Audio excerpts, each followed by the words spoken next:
Hi there, this is Lulu. I'm a compulsive overeater. And today I'd like to talk about the promises of the program. At most meetings, a lot of meetings, they read the promises of the program. And I was in program back in my early 40s, which was 20 years ago. And I was abstinent. I was doing the diet. I was not doing the God thing. I was not doing the step thing. I was doing the diet. And I had a sponsor.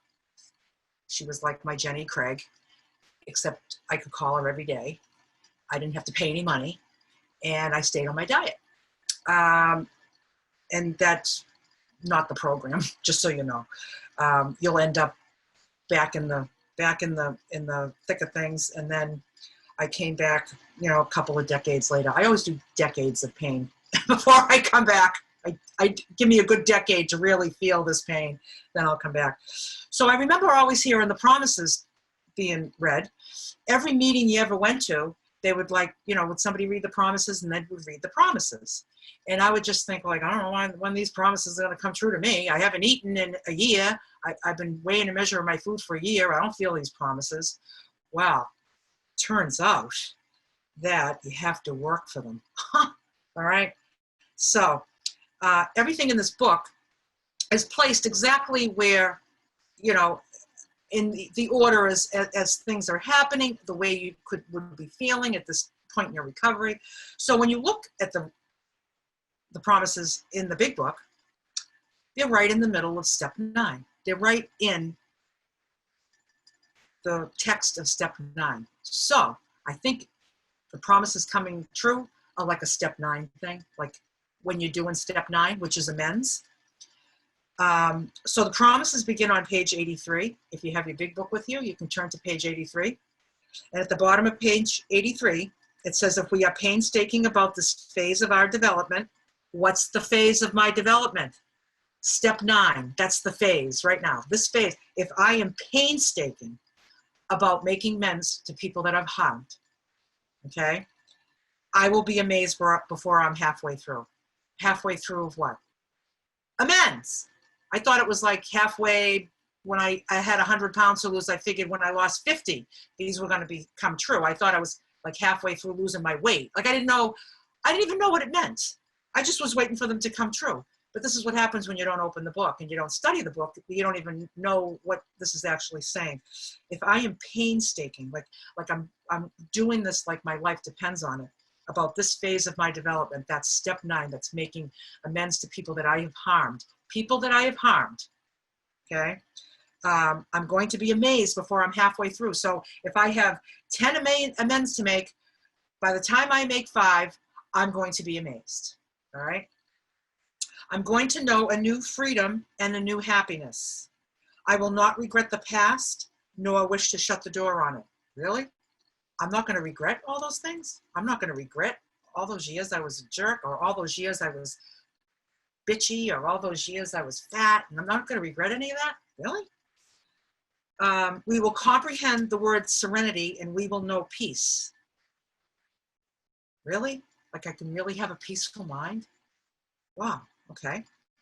No matter how far down the scale we have gone, now that's interesting, because whenever I heard that at an OA meeting, I thought it meant losing weight, but this is in an AA book, so it doesn't have anything to do with weight. It's about kind of no matter how low we've gotten in this disease. How low have we gotten? Have we been eating out of trash? Have we been eating stale food? Have we been stealing food from people? Okay, like that would be, there's a certain scale of things, all right? So no matter how far down the scale you've gone, you can see how your experience can benefit others. That's where the no regret for my past with food has brought me to this recording right now, right? So, and I believe that my experience benefits others, and your experience benefits me. That's how I know that my experience benefits you, because your experience benefits me. The feeling of uselessness and self-pity will disappear. Oh, I'm going to feel useful? Heck yeah. Work is step 12. You're about as useful as God wants you to be. Be of service to others. Practice principles of really being the person that you want to be in all your affairs. Self-pity. I'm not going to feel bad for myself anymore. Really? What do I do? It's all I used to do was feel bad for myself and complain. It will disappear. It says disappear like a magician. We will lose interest in selfish things and gain interest in our fellows. Ah, really? Well, how am I going to get what I want if I'm not selfish? I mean, I got to think of me. Just wait. Self-seeking will slip away. What's self-seeking? Those are the things that I do that make me feel better when I'm not feeling good. Like I might blame people. I might defend myself. I might gossip about people. I might judge you. I might have a pity party. I might cry. All the stuff I do to make myself feel better when you're not doing what I need you to do. Self-seeking will slip away. Our whole attitude and outlook upon life will change. There's the new design for living right there. Fear of people and of economic insecurity will leave us. That means I'm not going to be afraid of money anymore. Really? I doubt it. Well, it happened, but you know something? Like Shalece was saying earlier, everything just doesn't happen at once. When I was in the middle of step 9, did all of this come true in that moment? No. Most of it did, but I had to wait another couple of years for this economic insecurity to leave me because I didn't know it doesn't even matter how much money you have. That's not economic insecurity. Like, it's not like if I had double the money, I would be secure. Or if I had half the money, I'm not secure. It's like financial security doesn't even have, it's not about a number. It's about a relationship with money. My whole relationship with money has changed, and I am filthy rich, figuratively, okay? We will intuitively know how to handle situations which used to baffle us. That's when you pause, when you're agitated, and you're just kind of like, oh, what can I do and say instead? Okay, so this used to baffle me. Doesn't baffle me anymore. I can handle situations which used to baffle me. I will suddenly realize that God is doing everything for me what I could not do for myself. Are these extravagant promises? We think not, because they are being fulfilled among us, sometimes quickly and sometimes slowly, but they always materialize if we work for them. So you got to work for them, right? And then down the bottom, a couple paragraphs later, sometimes in meetings they call these the hidden promises, which is kind of silly because they're not hidden. They're right here at the bottom of the page. I don't know why they call them the hidden promises, but that's okay. And we have ceased fighting anything or anyone, even food. We will seldom be interested in food and overeating. If tempted, we recoil from it as from a hot flame. We will react sanely and normally, and we will find that this has happened automatically. We will see that our new attitude towards food has been given without any thought or effort on our part. It just comes, exclamation point. That is the miracle of it. We are not fighting it, neither are we avoiding temptation. We feel as though we have been placed in a position of neutrality with the food, safe and protected. We have not even sworn it off. Instead, the problem has been removed. This is the higher power. This is the importance of the higher power connection. It does not exist for us. We are neither cocky nor are we afraid. That is our experience. That is how we react so long as we keep in fit spiritual condition. See? This is how we are, as long as we keep in fit spiritual condition. How do I stay in fit spiritual condition? I do my step 10s. When something crops up, I take care of it. I do step 10s.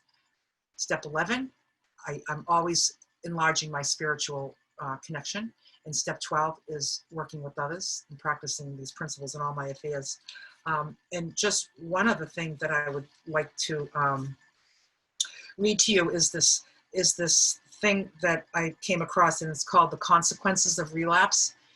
And it's kind of like it's a kind of a play on words of what I just read. If we are painstaking about this phase of our development, we'll be amazed before we're halfway through, blah, blah, blah, blah, blah. Okay, so here's the consequences of relapse. If I am careless about this phase of my development, I will be lost before I get halfway through. I will renew my obsession with food and sacrifice all true happiness. I will resent the past and then repeat it over and over again. I will forget the word serenity and I will have no peace.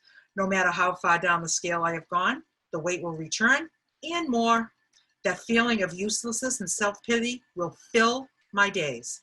I will focus on selfish things and I will hide from my fellows. Sanity will slip away. My whole attitude and outlook upon life will change. Fear of people and economic insecurity will consume me. I will again be baffled by even the most normal of situations. I will suddenly believe that God will do nothing for me. Are these extravagant consequences? I think not. They have been fulfilled within me, always quickly, always completely. They have always materialized when I cease to work this program of recovery. So, one more thing I want to say is we're going to make separate recordings on all the different promises that were just read. We're going to do one on each promise, and we can share our experiences on that. One is going to be called We Find a New Freedom. Our regrets subside. We will find serenity. Our experience has value. Self-pity disappears. Interest in others grows. Grandiosity disappears. Our outlook brightens. Our fears decrease. Coping becomes easier. Our spirituality grows. The promises evolve through effort. We'll take it away, Shalece. Thank you, Lulu. That was beautiful. Just pondering as I was listening to you, just about my experience in coming into the program, and remembering what life was like before I came into program. And my life was described perfectly on page 52. And there's this passage that's called the bedevilments. And it's basically what our life was like before we came into recovery. And this is starting in the middle of page 52. It says, we had to ask ourselves why we shouldn't apply to our human problems the same readiness to change our point of view. Here it is. Okay, we were having trouble with personal relationships. Check. We couldn't control our emotional natures. Check. We were a prey to misery and depression. We couldn't make a living. We had a feeling of uselessness. We were full of fear. We were unhappy. We couldn't seem to be of real help to others. Was not a basic solution of these bedevilments more important than whether we should see newsreel of lunar flight? Of course it was. As I was working with my first sponsor and we read through these, I really literally could put a check mark next to every single one of those things, and that my life, you know, my awareness that there was an issue with food is what brought me to this program. My awareness that my life had become unmanageable and I had tried everything that I possibly could to get out of the hole I had dug for myself, and I could not do it. Let's see. Are you hearing me now? Is that better? You froze up, Shalece. Did she freeze up, or is it me? No, we're good. Okay. It may. I'm going to go ahead and turn off my video just in case. Can you hear me now? Oh, Lulu froze up. Okay. So again, my experience was that my life was a mess, not just with my food, but everything else. Everything else was just a mess as well. And so in moving out of the food, putting the food down and beginning to work these steps and hearing the promises, it was like there was hope. Like there was, as I read through each of the promises, there was hope that maybe someday I won't have problem with my personal relationships. Maybe someday I will be able to control my emotional nature, and maybe I won't be depressed and I'll be able to make a living. And so just coming to the meetings and talking with my sponsor were really just planting seeds of hope that someday I might be able to live a life that was more beautiful than anything that I ever could have imagined. You know, I was seeing the physical problem of the weight, You know, I was seeing in the mirror every day and hating myself every single day because of this extra, I think 85 pounds that I was carrying around with me every single day. I could see that, but I couldn't see until it was pointed out to me that really everything else in my life was a mess as well. And that I needed help. I needed power greater than myself to help me with these things as well. And so the promises, again, were just really all about bringing me that hope that I could live a happy life. And I remember just thinking, you know, if my husband would just change this and my family would just do this and that, again, that I'd be happy. And the reality of it is that as I've changed, as I've taken these steps, as God's shown me how to change my behaviors, everything else has changed. Even though the situations haven't changed, but my view of them have changed and my relationship to them have changed. That's what changes. But when I change, when I work the program exactly as it's laid out in these pages, I can have all of these promises, and you can have all of these promises too. I love that Harlan, in one of his recordings, I think that we put on the blog, back in, let's see, there is a solution. He says you don't have to wait till page 84 to get the promises. Says we of Alcoholics Anonymous know thousands of men and women who were once just as hopeless as Bill. Nearly all of them have recovered. They have solved the drink problem. And that's on page 17 of the 4th edition of the Big Book. You don't have to wait. Like, you can have that hope right now. Like, if I do the things that it requires that are laid out in this book, I can recover too. I can be one of those people that was hopeless that has had all of these promises fulfilled. So I just invite you to continue to explore. Reach out to us, reach out to me, reach out to Lulu, reach out to Sunny, reach out to G, reach out to anyone that you see that, like, you're like, that's what I want. They've got hope. What is it that they're doing? How are they getting it? Because I couldn't get it on my own. I needed outside help. Like, this isn't a self-help program. This is a help others program. Like, if I want to stay sick, I can keep it to myself. If I want to stay well, I can give it away and give it to others and help them to get well. And that helps me to get well. It's just this beautiful cycle. And with that, I will end my share. And I thank you so much all for listening and being here today.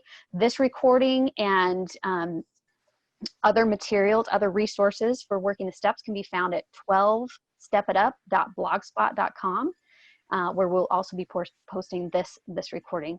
And we look forward to having you join us next time.